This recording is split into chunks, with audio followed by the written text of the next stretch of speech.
The envelope arrived on a Thursday morning, certified mail with a Fulton County Probate Court seal. Inside, 12 pages of legal language reduced Arthur and Marion Whitfield's 57 years of marriage, 5 decades of business success, and a lifetime of clear-minded decisions to a single phrase: incapacitated and posing a danger to themselves. Their grandson, a corporate attorney they'd watched grow from a boy who collected butterflies in their garden to a man who now collected billable hours, had filed for emergency guardianship. The evidence? A fall in the rose garden, expired yogurt in the refrigerator, a study that looked cluttered to someone who didn't understand that decades of investment records have their own logic, and Marion's confusion about what day it was.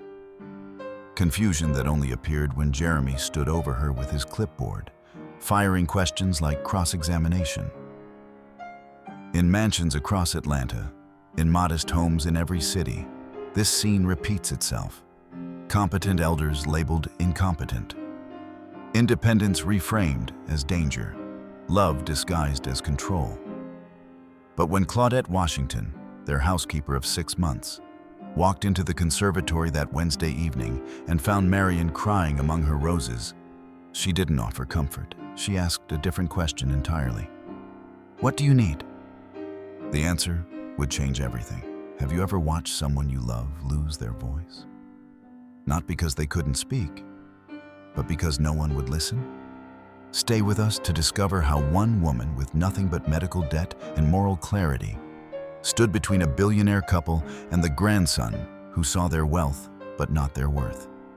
This is a story about who gets to decide when helping becomes controlling, and what happens when the person everyone underestimates refuses to look away.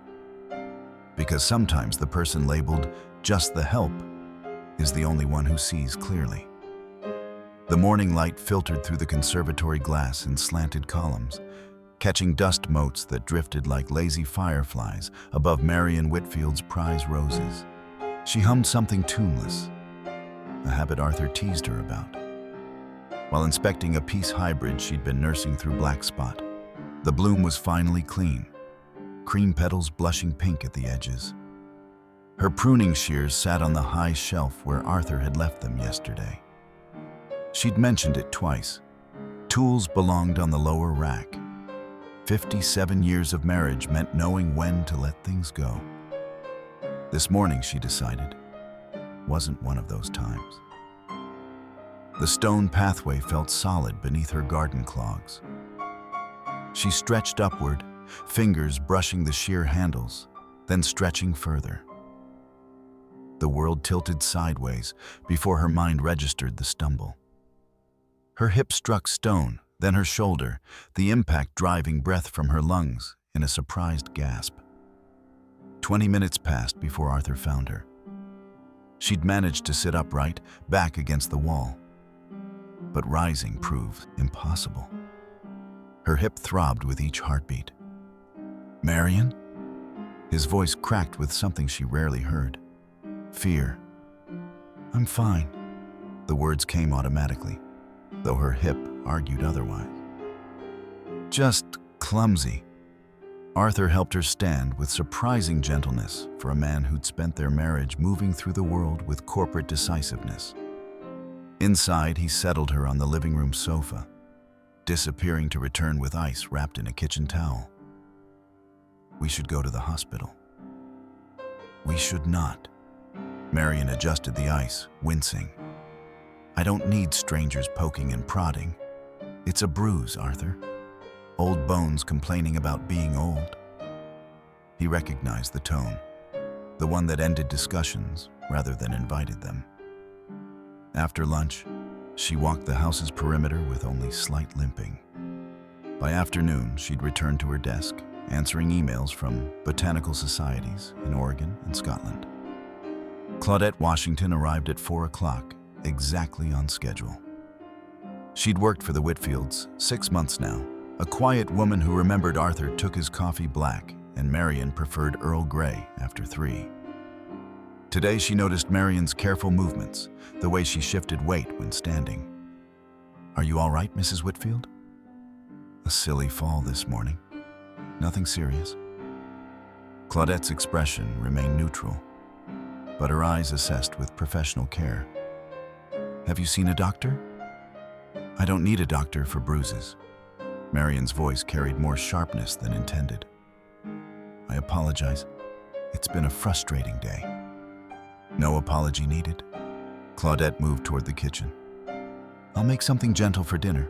Soup, maybe. Easier than you standing to cook." During dinner, Claudette observed the couple's easy rhythm, Arthur cutting Marion's bread without being asked, Marion adding details to Arthur's rambling story about their contractor's latest excuse.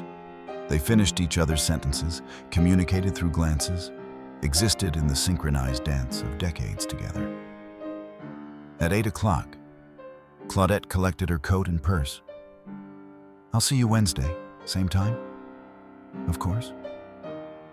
Marion stood carefully, masking the wince.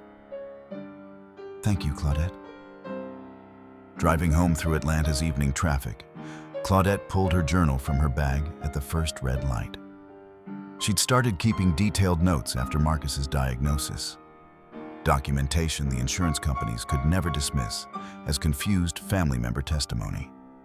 Monday, March 18th. Mrs. W. fell in conservatory this morning, bruised hip. By evening, steady on feet, just sore. Declined medical care.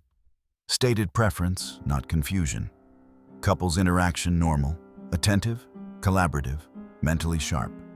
No concerns about capacity. She clicked her pen closed. Probably nothing. Just a record, in case anyone ever asked. Wednesday afternoon arrived with unwelcome punctuality. Marion was arranging tulips in the entry hall vase when the doorbell rang. Not the soft chime of expected guests, but aggressive series of rings suggesting impatience. She opened the door to find Jeremy, her grandson, flanked by a stern-looking woman carrying a leather portfolio. "Grandma Marion." Jeremy's embrace felt performative, his cologne overwhelming. "We've been so worried." "Jeremy?" Marion stepped back, confused. "What are you doing here? You're supposed to be in Boston."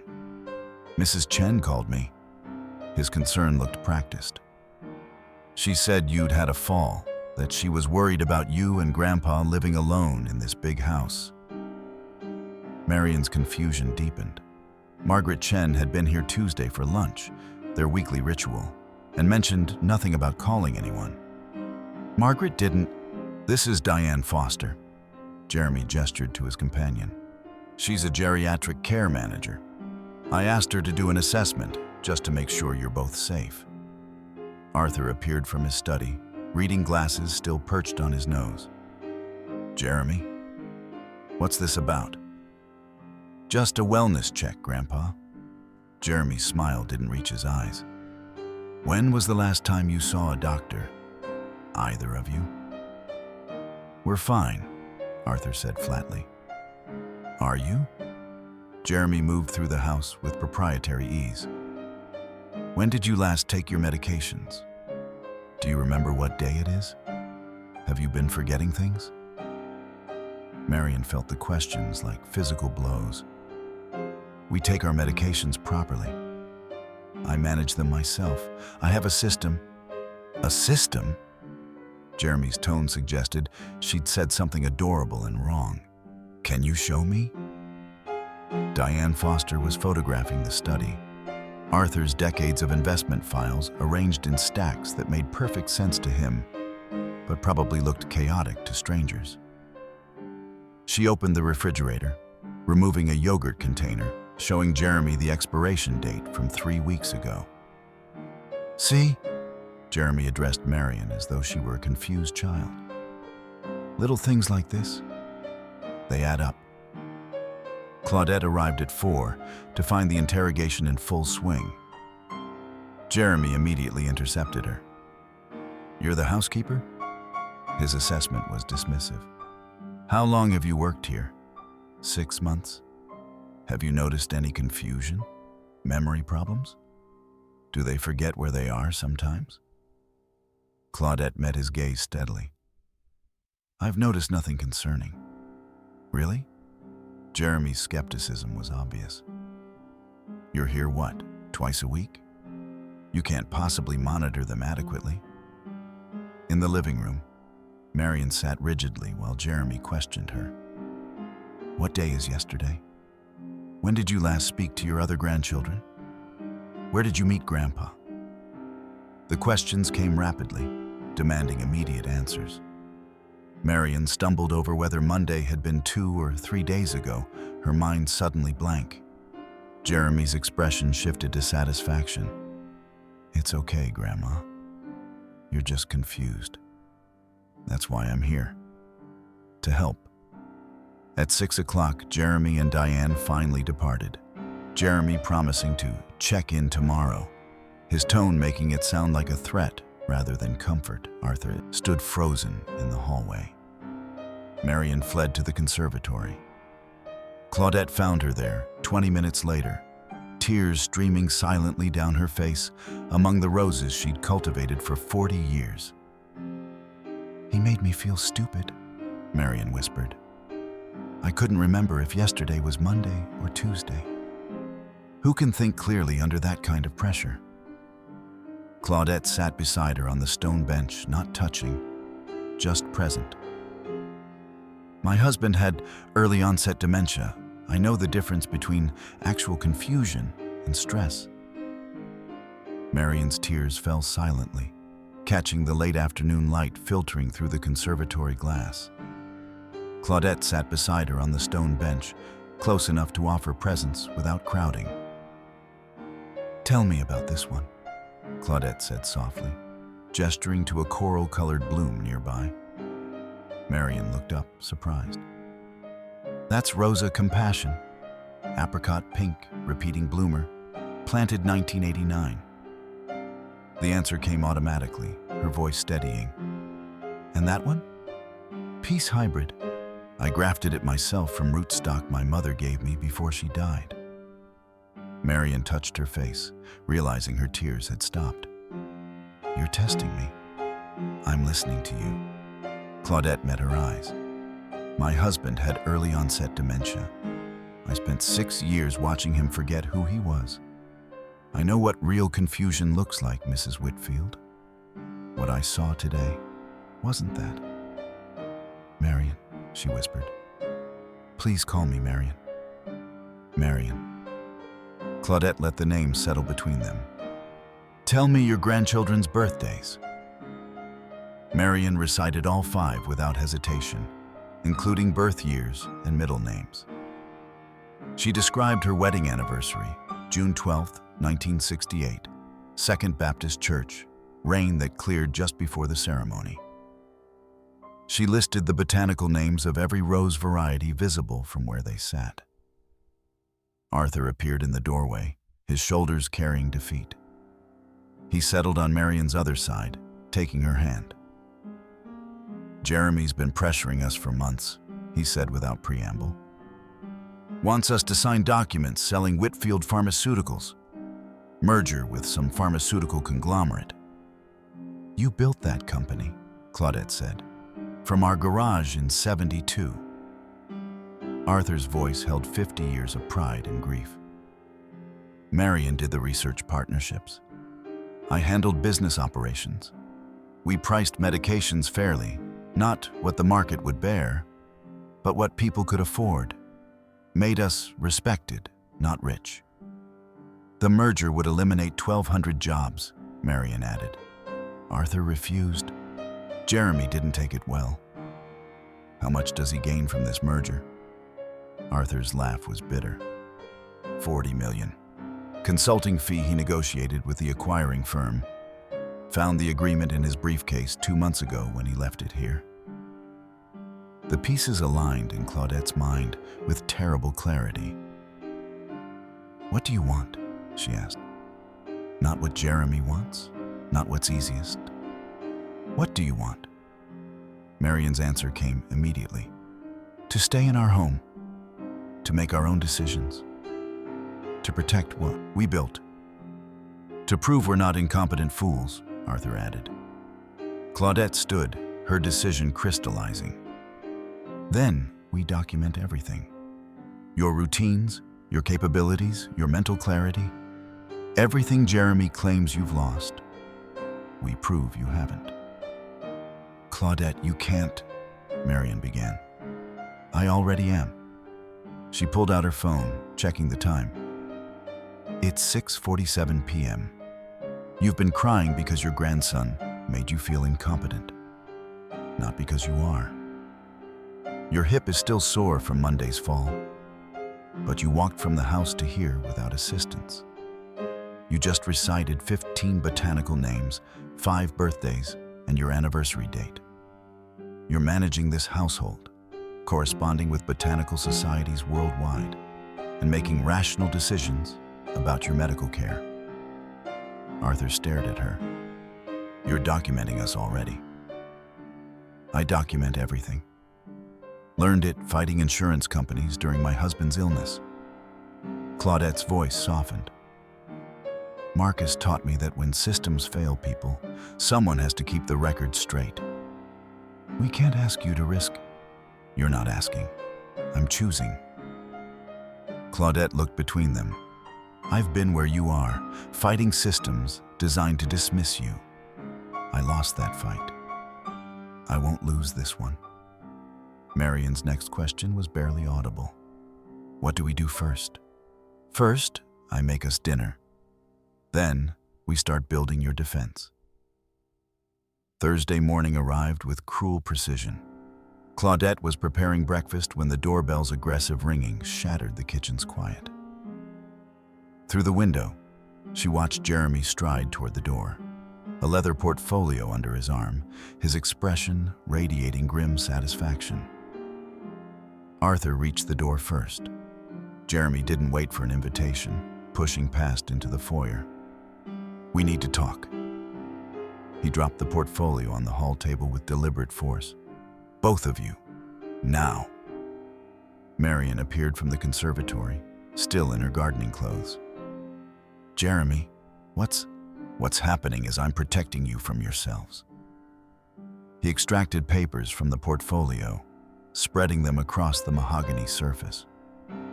Emergency guardianship petition, filed yesterday with Fulton County Probate Court. Hearing scheduled 12 days from today.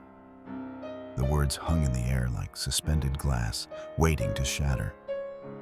Arthur grabbed the papers, his hands shaking. Rage, not infirmity. You're suing us for guardianship? I'm seeking legal authority to manage your care and finances because you're clearly incapacitated and pose a danger to yourselves. Jeremy's tone suggested he was reading from a script he'd perfected. The fall. Expired food throughout the house. Missed medical appointments for 18 months. Financial disorganization. Your study looks like a hoarder's nest. Marion's memory lapses, documented by a licensed geriatric care specialist. Your hired specialist who spent 90 minutes here, Arthur countered. 90 minutes longer than your actual doctor, Jeremy's voice hardened. This is for your protection. I'll manage your medical decisions, your financial affairs, your living situation. Everything you can no longer handle safely. Marion sank onto the stairs, her face draining of color. The shock hit her like a physical blow. Not just the petition, but the betrayal embedded in every calculated word. You're taking everything, she whispered. I'm saving you from losing everything through your own incompetence. Jeremy knelt before her, his expression almost tender. A performance for an invisible audience. Grandma, you can't remember what day it is. Grandpa's living in chaos. This house is dangerous.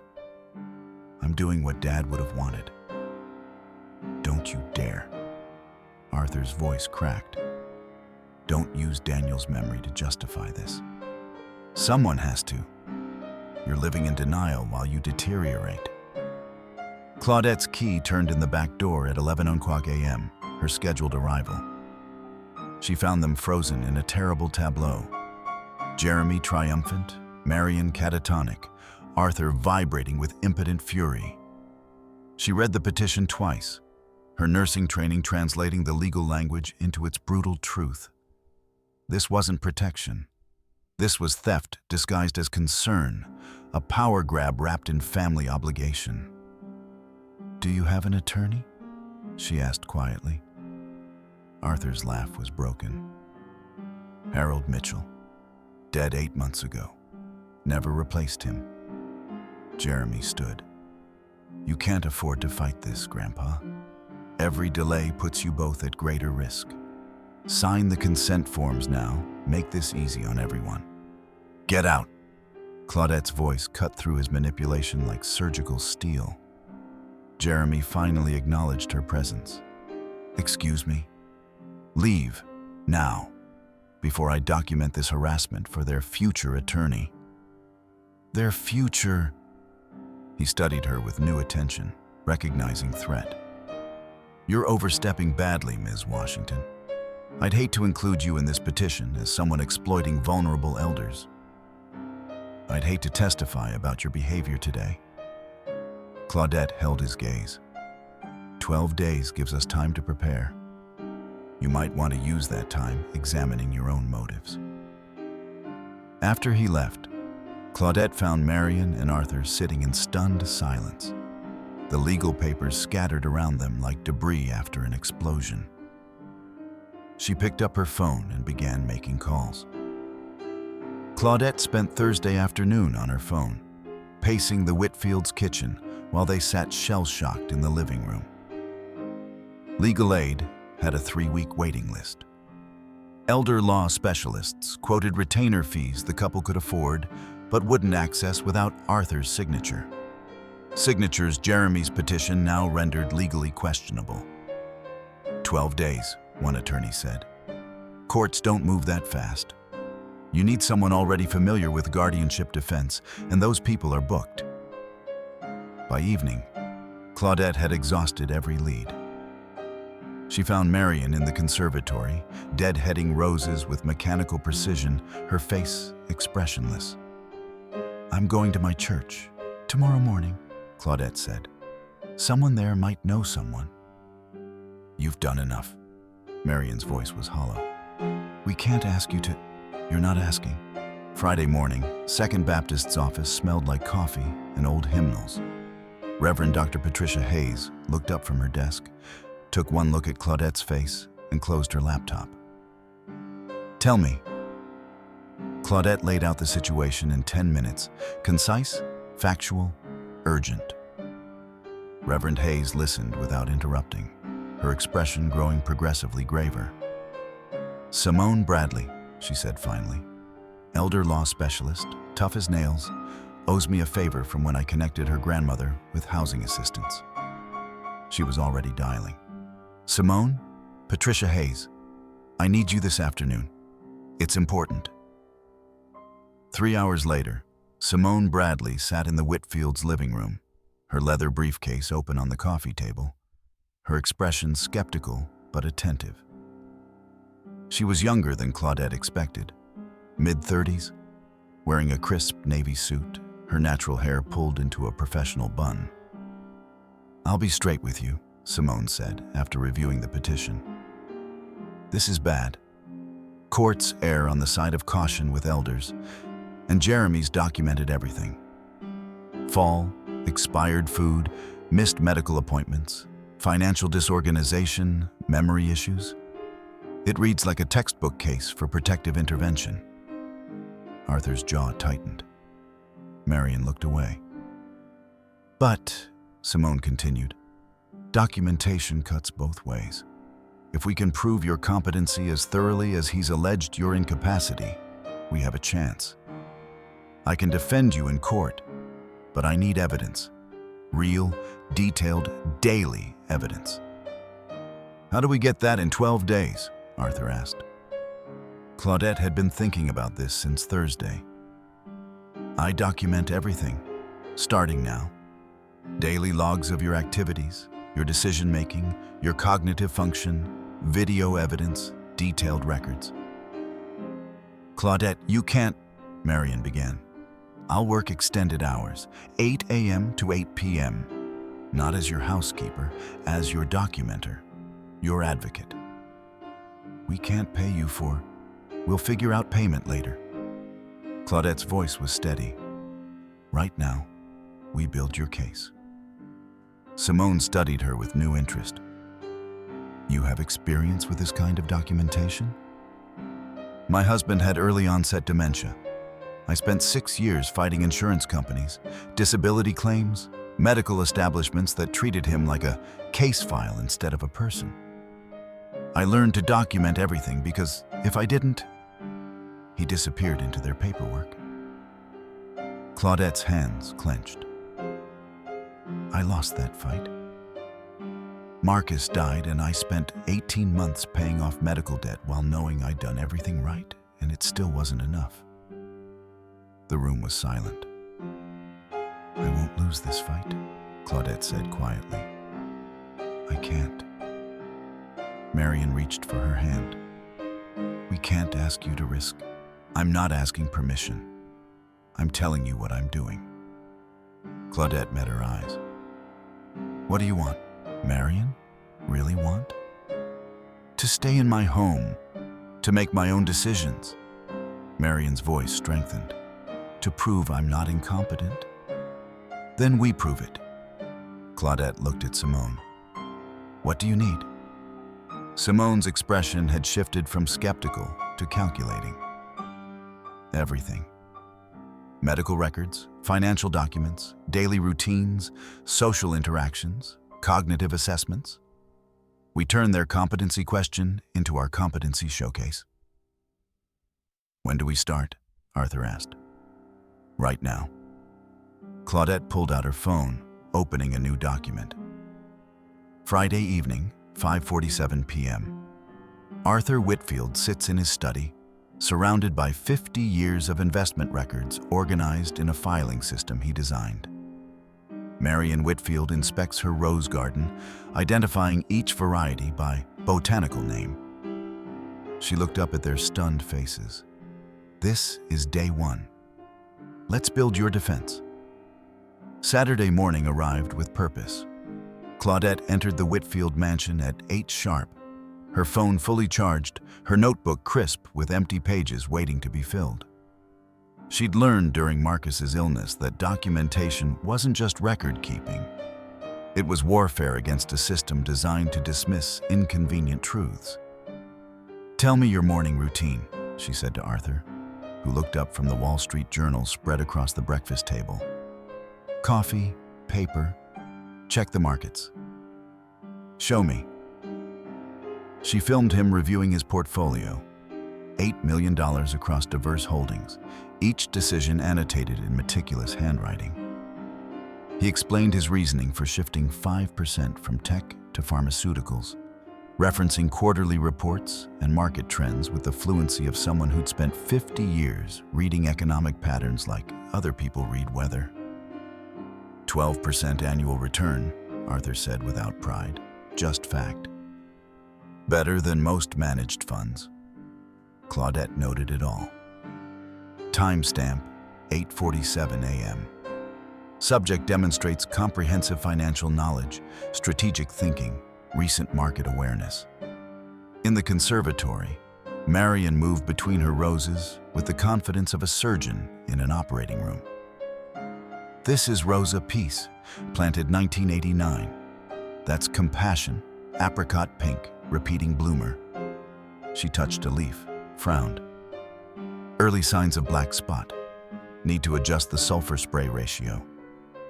Claudette filmed her identifying all 42 visible varieties by botanical name, recalling planting dates spanning 4 decades. She documented Marion's correspondence with botanical societies in Oregon and Scotland.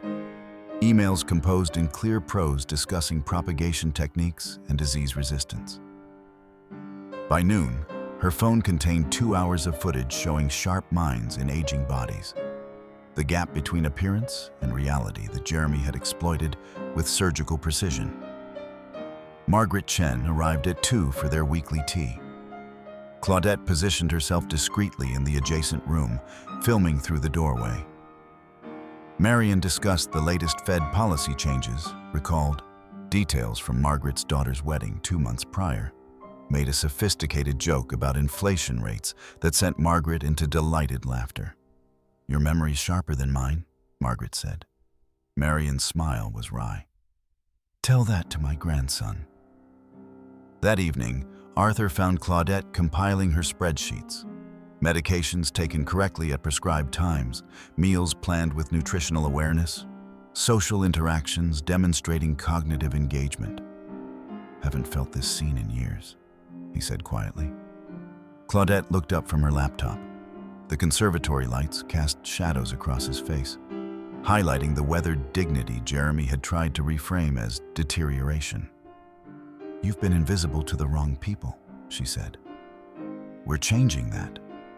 Sunday afternoon found Claudette helping Marion organize her conservatory library. Decades of botanical journals and research papers that had accumulated into scholarly chaos. Marion pulled down a leather-bound volume from 2019, its spine cracked from use. "I've kept these since 1968, she said. "Daily entries. Arthur teases me about it." Claudette opened to a random page. The handwriting was precise, the observations detailed and coherent. Marion had documented a lunch with Margaret, a phone call with a botanical society in Edinburgh, her concern about a hybrid rose showing unexpected, thornless characteristics. "May I read the recent ones?" Claudette asked. Marion's hesitation lasted only seconds. "If it helps." The entries were damning. Not of Marion, but of Jeremy. 3 visits over 6 months, each documented with meticulous detail. February 14th, Jeremy arrived unannounced with documents demanding signature on pharmaceutical merger. Became aggressive and insulting when we refused. Said we're too old to understand modern business. March 8th, Jeremy returned with attorney. Pressured Arthur for 2 hours. Said we're being selfish by not maximizing shareholder value. Left when I threatened to call police. "He's been doing this for months," Claudette said. "He's Daniel's son." Marion's voice cracked. "Our grandson? We can't. You documented everything because you knew something was wrong." Claudette closed the journal carefully. "This isn't just evidence of your competency. It's evidence of his coercion." Monday morning, she called Dr. Raymond Foster, the Whitfield's physician of 30 years. He hadn't seen them in 18 months, but maintained comprehensive records. "Emergency guardianship petition?" His voice sharpened. "Based on what medical evidence?" "None that you provided." The silence stretched. "I'll do a home evaluation, Wednesday morning. If someone's claiming my patients are incapacitated without consulting me, we need to address that immediately." That evening, Claudette updated Simone on the discoveries, the journals, the doctor's agreement, the growing evidence that competency had never been the real issue. 5 days until the hearing, Simone said. "We're building something here." In the conservatory, Marion dead-headed roses while Arthur read beside her. The evening light caught them in profile. 2 people who'd built a life together, now fighting to keep it. Claudette photographed the moment. Sometimes documentation meant capturing what words couldn't prove. The quiet competence of people who'd earned the right to live on their own terms. Tuesday morning brought Jeremy back with Diane Foster in tow, their arrival announced by the doorbell's aggressive ring. Claudette was filming Arthur's medication routine. Each pill identified, each dosage explained. When she heard his voice in the foyer. "Who authorized extended hours?" Jeremy's tone carried the sharp edge of a man accustomed to control. "Grandpa, are you paying her extra? Has she asked for money?" Claudette set down her phone carefully, centering herself the way she'd learned during Marcus's worst days. She walked into the living room where Jeremy stood over his grandparents like a prosecutor. "Mrs. Whitfield asked me to stay." Claudette said evenly. I'm documenting their daily routines. Documenting? Jeremy's smile didn't reach his eyes. How convenient. Taking advantage of confused elders who don't understand what they're signing. I haven't signed anything. Marion's voice cut through the condescension. And I'm not confused, Jeremy. Just tired of being treated like I am. Diane cleared her throat. Mr. Whitfield, Mrs. Whitfield, I'd like to conduct a brief follow-up assessment, alone, if possible. Claudette stays. Marion's hand found Arthur's. She stays, or you leave. The interview went badly for Jeremy. Marion answered every question with precision. Current events, recent conversations, her reasoning for canceled medical appointments during COVID. When asked about memory concerns, she referenced her journals, offering to show Diane the entries from the past 6 months. Jeremy pivoted. Ms. Washington, what are your qualifications for elder care? Associate degree in nursing, 6 years as a caregiver. For your own husband. His emphasis on own was deliberate. That hardly qualifies you to assess my grandparents' capacity. In fact, I'm wondering if you're exploiting their vulnerability. My attorney is reviewing options for filing charges. Claudette met his gaze without flinching. Your concern for their welfare is noted. So is the timing. After they left, Arthur sank into his chair, suddenly looking every one of his 78 years. He's not going to stop. No, Claudette agreed. But neither are we. That evening, Arthur retrieved a folder from his study's safe. Inside, a consulting agreement between Jeremy and the pharmaceutical company seeking to acquire Whitfield Pharmaceuticals. Jeremy's signature, dated 2 months ago. Compensation, $40 million upon successful merger. Claudette photographed every page. He doesn't just want guardianship, he needs it. He's already spent that money in his head. Simone arrived within the hour, reviewing the documents with the focus of a surgeon examining x-rays. This is it. Massive conflict of interest. He's not protecting them. He's protecting his payday. Can we use it? Marion asked. Absolutely. Simone looked up, her expression grim.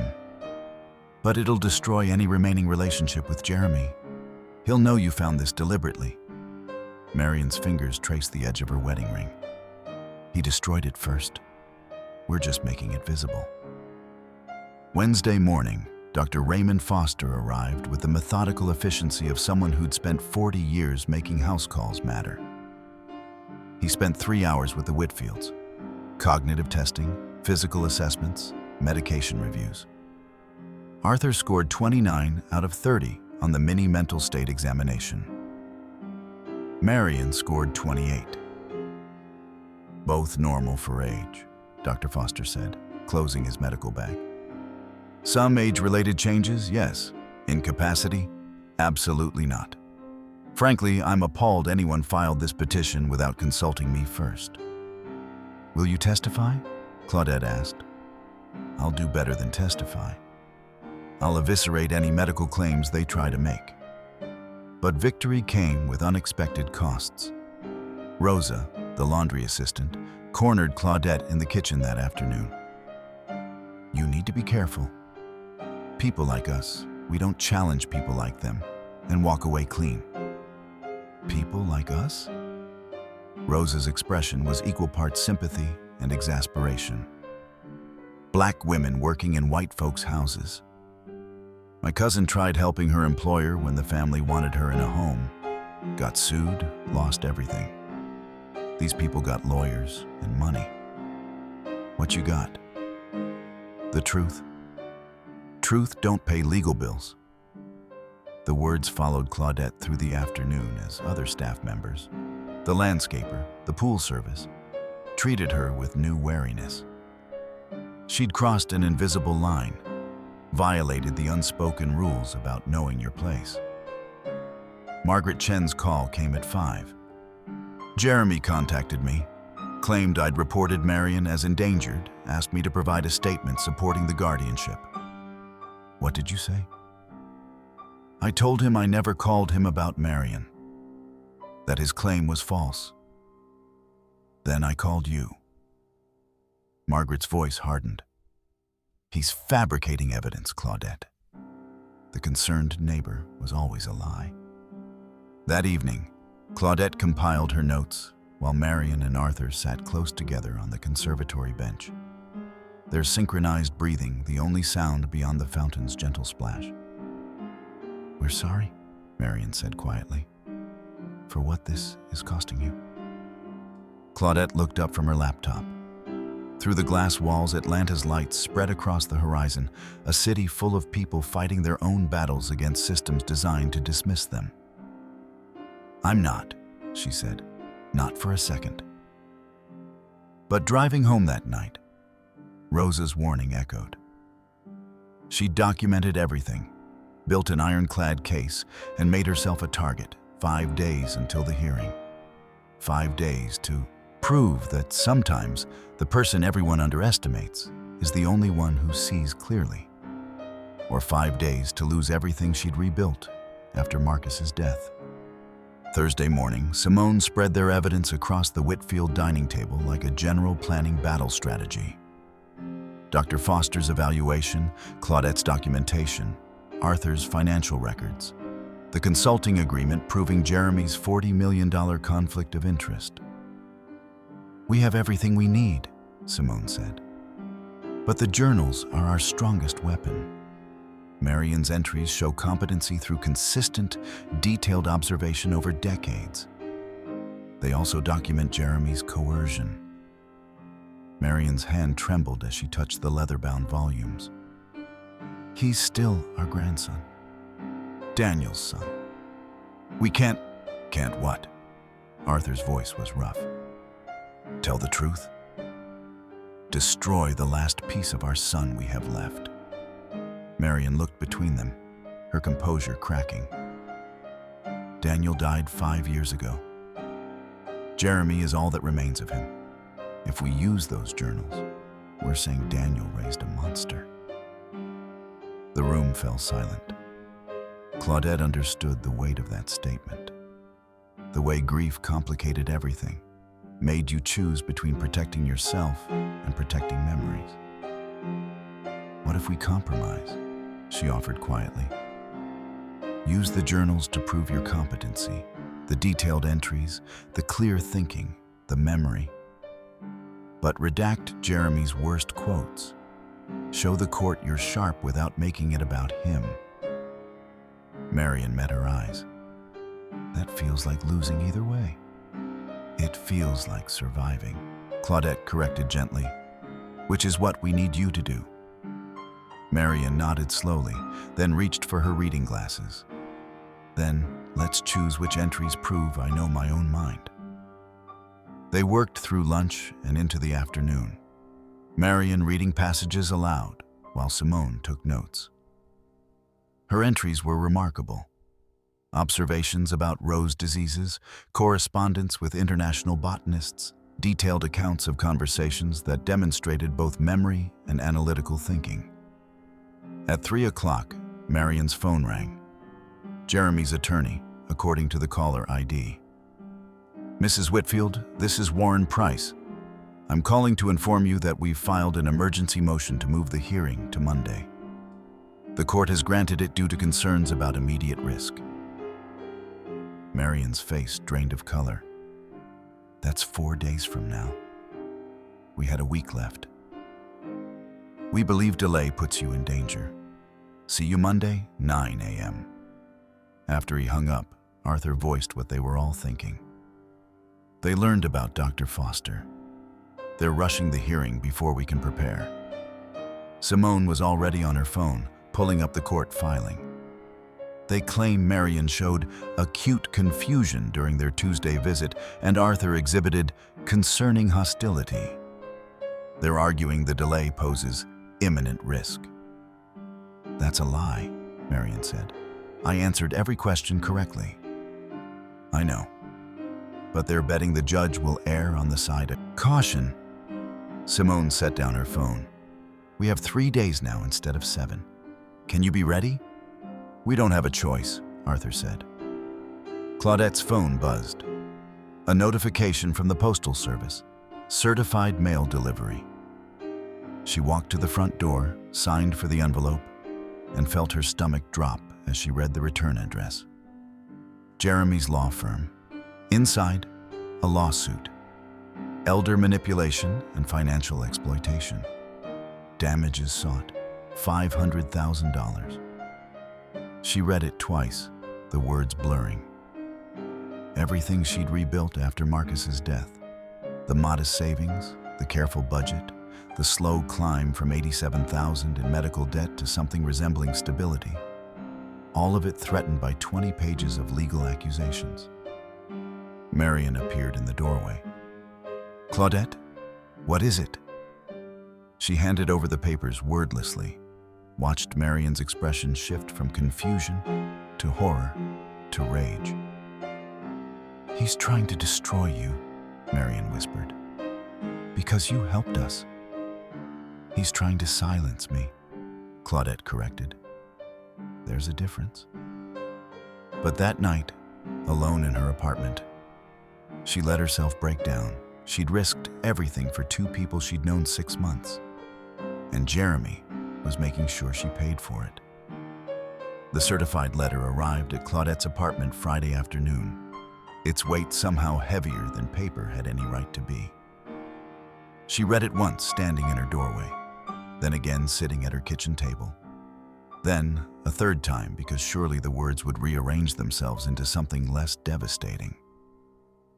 Elder manipulation, financial exploitation, damages sought, $500,000. Jeremy's law firm letterhead stretched across the top like a threat. The language was clinical, precise, designed to transform 9 days of documentation into predatory behavior. Each paragraph reconstructed her actions through a lens of suspicion. Extended hours became inappropriate access. Her careful logs became evidence of obsessive fixation. Her advocacy became undue influence. Her phone buzzed. Nicole, her sister, calling for the 3rd time that hour. You need to walk away. Nicole's voice carried the exhaustion of someone who'd watched Claudette destroy herself once already. You survived, Marcus. You crawled out of bankruptcy. Don't let these people drag you back down. Claudette stared at the letter, seeing not just the lawsuit, but the 6 years that came before it. Marcus forgetting her name, insurance companies denying claims, the slow consumption of everything they'd built.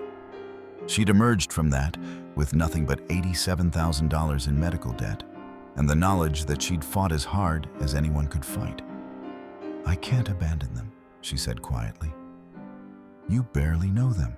6 months, Claudette. They're not your family. But that was precisely the point, wasn't it? Family wasn't the people who shared your blood. It was the people who saw you when you were invisible to everyone else. She called Reverend Hayes at 7, when the panic had settled into something more like resignation. Marcus told me something before he died, the Reverend said after Claudette explained the lawsuit. You remember what he said? Claudette closed her eyes. Do what's right, even when it's hard. Especially when it's hard. That's when it matters most. At 8, Marion called. Not demanding, not pleading, just checking in with the gentle concern of someone who understood what it meant to face impossible choices. Whatever you decide, we understand. Marion's voice wavered. You've already given us more than we had any right to ask. Arthur's voice joined through the speakerphone. We won't let him destroy you. We'll accept the guardianship before we let that happen. Their willingness to sacrifice themselves, to surrender autonomy, to lose everything they'd built, crystallized something in Claudette's chest. This wasn't about winning or losing a legal battle. It was about refusing to accept a world where competence meant nothing if you couldn't afford to defend it. She thought about Marcus. Those final months when insurance companies treated his dignity like a line item to be negotiated. She thought about the system that had crushed them both, and how she'd promised herself she'd never watch it happen again without fighting back. The lawsuit sat on her kitchen table, 20 pages of legal threats designed to silence her. Jeremy had calculated correctly. She couldn't afford this fight. What he hadn't calculated was that some fights weren't about affordability. At 9 p.m., Claudette texted Simone, "I'm testifying, let's finish this." Then she pulled out her laptop and began organizing her documentation, building the case that would either save 3 people or destroy them all. Outside her window, Atlanta's lights spread across the horizon, a city full of people facing their own impossible choices, their own moments when courage cost everything. She chose courage anyway. Saturday morning transformed the Whitfield mansion into a war room. Simone arrived at 8 with 3 boxes of legal files and the focused intensity of someone who knew they had one shot to get everything right. Claudette brought her laptop, 9 days of documentation, and the kind of exhausted determination that comes from choosing the hard thing. Marion and Arthur sat at the dining table like students preparing for final exams, which in a way, they were. Their competency would be tested by strangers who'd spent less than 2 hours with them. Their entire lives would be reduced to testimony measured in minutes. "They'll try to rattle you," Simone explained, walking Marion through cross-examination strategies. "Price will ask rapid-fire questions, interrupt your answers, make you feel confused. That's intentional. When it happens, pause, breathe. Take your time answering. Deliberation isn't confusion." Marion practiced, her hands trembling slightly as she held the journal she'd kept for 57 years. "What if I freeze, like I did when Jeremy questioned me?" Then you say, "I'm taking a moment to collect my thoughts." The judge will respect that. Simone's voice softened. "You're not performing competency, Marion. You're demonstrating what you've always been. Thoughtful, careful, intelligent." Arthur drilled through his investment portfolio, explaining each decision with the precision of someone who'd spent 5 decades reading market patterns. Claudette filmed him, creating visual evidence that would speak louder than Jeremy's curated photographs of dust and clutter. By noon, they'd organized the evidence into a narrative. Dr. Foster's medical evaluation proving normal cognitive function. Margaret Chen's testimony exposing Jeremy's fabricated concerned neighbor call. Claudette's documentation showing sharp minds in aging bodies. Marion's journals demonstrating memory, coherence, sophisticated reasoning. Arthur's financial records proving strategic thinking. And the consulting agreement revealing Jeremy's $40 million conflict of interest. "This is strong," Simone said, reviewing the timeline. "But Marion, you're our strongest witness. Your testimony will determine everything." Marion's blood pressure had been creeping up all morning, stress manifesting physically, the body responding to what the mind feared. Arthur suggested postponing. Marion refused with the steel that had sustained her through 57 years of marriage, 3 children, and the death of her son. "I won't give Jeremy another day of power over us." They broke for lunch, then resumed. Simone coached Claudette on maintaining composure under hostile questioning. Margaret Chen called, confirming she'd testify about Jeremy's deception. Dr. Foster reviewed his findings, his outrage at the guardianship petition evident even through speakerphone.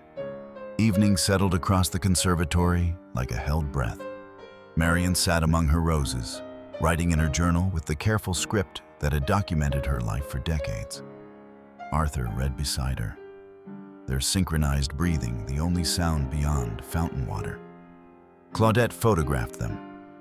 Two people who'd earned the right to live on their own terms, now forced to prove that right to strangers. At 9 p.m., Marion closed her journal and spoke the words she had been composing all day. "Tomorrow, I reclaim my voice." They sat together in the fading light.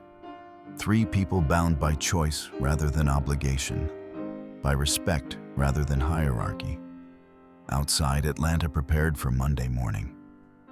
Inside, they prepared for battle, not with weapons, but with truth documented, voices amplified, and dignity defended. Sometimes the hardest preparation wasn't organizing evidence. It was accepting that you deserved to fight in the first place. Fulton County probate court smelled like floor polish and old wood. The kind of institutional space where lives changed while fluorescent lights hummed overhead. Judge Alice Thornton presided from her bench with a no-nonsense bearing of someone who'd heard every story and believed half of them. Her eyes, sharp behind wire-rimmed glasses, assessed the courtroom with judicial efficiency. Marion sat between Arthur and Claudette, her hands folded in her lap with the careful control of someone afraid they'd shake if she let them move. Across the aisle, Jeremy straightened his tie and leaned toward his attorney, Warren Price, a silver-haired man whose expensive suit announced exactly how much competence cost. Price stood, his opening statement polished smooth by decades of similar cases. "Your Honor, this is a straightforward matter of elder protection. Arthur and Marion Whitfield, once capable individuals, have declined to the point where they pose a danger to themselves and potentially others." He outlined the evidence with surgical precision. The fall, expired food throughout the house, 18 months of missed medical appointments, financial disorganization, Marion's documented memory lapses. Each word built a picture of two people sliding toward incompetence, their grandson heroically intervening before tragedy struck. Diane Foster took the stand first, her testimony careful and clinical. She described her 2 visits to the Whitfield mansion, cataloging observations with practiced detachment. Concerning signs of self-neglect, environmental hazards, Mrs. Whitfield became agitated when questioned, displaying confusion about recent events. Simone's cross-examination was methodical, almost gentle. "How long did you spend with the Whitfields total?" "Approximately 90 minutes across both visits." "Did you review their medical records?" "I relied on Mr. Jeremy Whitfield's account." "Did you consult their longtime physician?" "That wasn't part of my assessment protocol." "Did the Whitfields know you'd been hired to evaluate them?" Diane shifted. "Mr. Whitfield arranged. Yes or no, please." "No." The courtroom's temperature seemed to drop several degrees. Then Jeremy testified, and Claudette watched him transform. Gone was the aggressive corporate attorney who'd threatened her with lawsuits and treated his grandparents like inconvenient obstacles. In his place sat a devoted grandson, voice breaking as he described watching Marion grow confused, seeing Arthur's hostility emerge, feeling the devastating weight of obligation. "I loved my father," Jeremy said, tears tracking down his face with convincing authenticity. "He died 5 years ago, far too young. Before he passed, he made me promise that I'd take care of them if they ever couldn't take care of themselves." He looked directly at Judge Thornton. "I'm honoring that promise, even though it's the hardest thing I've ever done." Price let the moment breathe, giving the performance space to land. "Your witness," he said to Simone, satisfaction evident in his tone.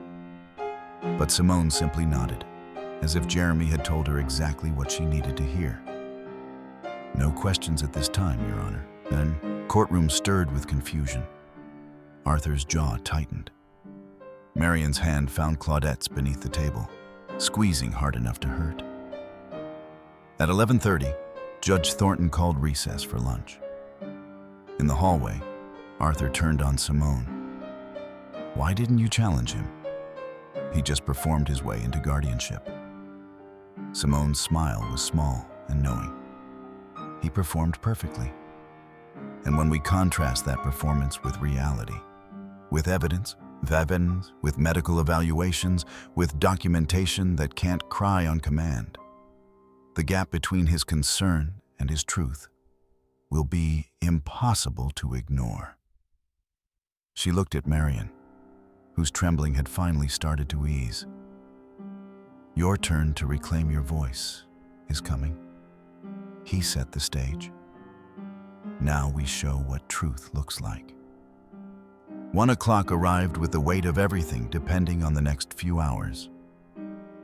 Dr. Raymond Foster took the stand with the dignity of someone who'd spent 40 years earning credibility one patient at a time.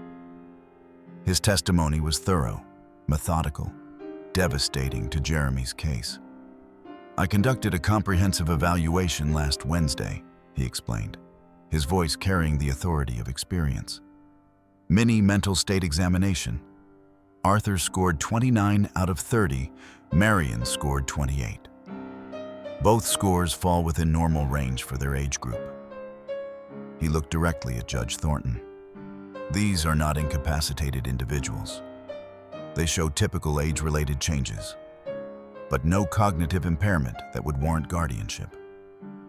Price's cross-examination focused on the 18-month gap since their last appointment. Dr. Foster didn't flinch. During COVID, many immunocompromised patients made rational decisions to postpone non-urgent care. The Whitfield's reasoning was sound. My recent evaluation was comprehensive, and my 3-decade history with these patients provides context that a 90-minute assessment cannot. Margaret Chen testified next, her outrage barely contained beneath professional composure. She described weekly teas with Marion featuring sophisticated political discussions, recalled Jeremy's phone call claiming she'd expressed concern about her friend's safety. I never called him. That was a fabrication. Marion Whitfield is one of the sharpest people I know. Then Claudette took the stand, her documentation organized into a presentation that transformed 9 days into irrefutable evidence. She showed videos of Arthur explaining his investment strategy with the precision of someone who understood every decision. She displayed Marion identifying rose varieties by botanical name, discussing disease prevention with international colleagues via email.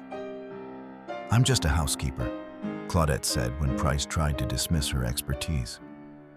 But I'm also a trained caregiver who spent 6 years supporting my husband through dementia. I know the difference between confusion and competence. I've documented both. Price introduced the lawsuit against her, suggesting bias. You have a financial interest in this outcome. I have a moral interest in preventing injustice. Claudette met his gaze without flinching. The lawsuit was filed after I began documenting their capabilities. The timing speaks for itself. Simone stood for her objection. Your Honor, threatening witnesses is generally frowned upon. Judge Thornton's expression suggested she agreed. At 3 o'clock, she called Marion to testify.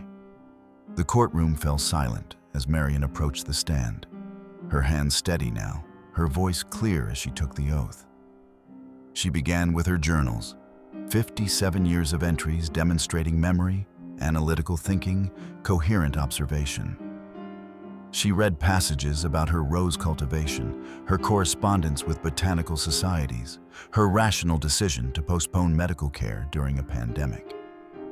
She explained her management of household affairs with the detail of someone who knew exactly what she was doing. Price pressed her about the fall, about her initial confusion when Jeremy questioned her.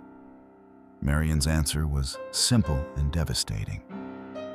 I wasn't confused about facts, Mr. Price. I was confused about why my grandson was treating me like a stranger instead of his grandmother. She turned to Jeremy then, her voice softening with genuine grief. I know you loved your father, but this isn't what he'd want. You're not protecting us. You're controlling us. And that's not the same thing. The courtroom held its breath as she stepped down, dignity intact, voice finally reclaimed. Marion Whitfield's hand trembled slightly as she placed it on the Bible, the leather warm beneath her palm. The courtroom's fluorescent hum faded as Judge Thornton's voice cut through the afternoon stillness. Please state your name for the record. Marion Elizabeth Whitfield. Her voice steadied with each syllable, 57 years of journal entries distilling into this single moment of testimony. Simone approached with a leather-bound volume, its spine cracked from decades of use. Mrs. Whitfield, can you tell the court what this is? My journal. I've kept one since June 12, 1968, my wedding day. Marion opened to a marked page, her reading glasses catching the light. May I read an entry from 3 weeks ago? Judge Thornton nodded. Marion's voice gained strength as she read her careful observations about a rose hybrid showing unexpected disease resistance, her correspondence with a botanist in Edinburgh, Arthur's decision to rebalance their portfolio away from tech stocks. Each detail demonstrated memory, analytical thinking, sophisticated reasoning, the competency Jeremy claimed she'd lost. Warren Price stood for cross-examination, his expression carefully sympathetic. Mrs. Whitfield, when my client visited you recently, you couldn't remember what day it was. Do you recall that confusion? Marion met his gaze without flinching. I wasn't confused about facts, Mr. Price. I was confused about why my grandson was treating me like a stranger instead of his. Yeah, grandmother. She paused, letting the distinction land. There's a difference between forgetting and being too upset to think clearly under interrogation. The courtroom stirred. Price pressed harder, questioning the fall, the expired yogurt, the missed appointments. Marion answered each challenge with documentation. Her decision to postpone medical care during COVID was rational risk assessment, not neglect. The yogurt belonged to Arthur, who'd forgotten it. The fall was a stumble, not incapacity. Then she turned toward Jeremy, her voice softening with genuine grief. I know you loved your father, but this isn't what he'd want. You're not protecting us. You're controlling us. And that's not the same thing. Arthur testified next, walking Judge Thornton through his investment portfolio with the precision of someone who'd spent 50 years reading market patterns. When he revealed the consulting agreement, Jeremy's $40 million conflict of interest, the judge's expression hardened into something approaching anger. Simone's closing argument was surgical. Your Honor, this case asks who decides when helping becomes controlling. The petitioner claims concern, but the evidence shows calculation. He documented dust and expired food while ignoring cognitive testing, medical evaluation, and decades of capable decision-making. He fabricated a concerned neighbor's call. He threatened the very witness whose documentation proved his claims false. She gestured toward Marion and Arthur. These are not incapacitated individuals. They're competent adults whose grandsons saw their wealth but not their worth. Denying this petition isn't just about protecting two people. It's about affirming that autonomy doesn't expire at 75. Judge Thornton took 30 minutes to review the evidence. When she returned, her voice carried the weight of precedent. Petition denied. The evidence overwhelmingly establishes capacity. I'm troubled by the financial motivations underlying this filing and the apparent intimidation of witnesses. Outside, Jeremy departed without speaking, his expensive suit a costume that no longer convinced. Marion, Arthur, and Claudette stood together in the courthouse lobby, the afternoon sun streaming through high windows. They didn't speak. There was nothing left that needed saying. The silence between them was understanding, relief, and the beginning of something new. Family built through choice, not obligation. Through seeing each other clearly when the world insisted on looking away. Sometimes the hardest fight isn't proving you're capable. It's convincing people to look closely enough to see.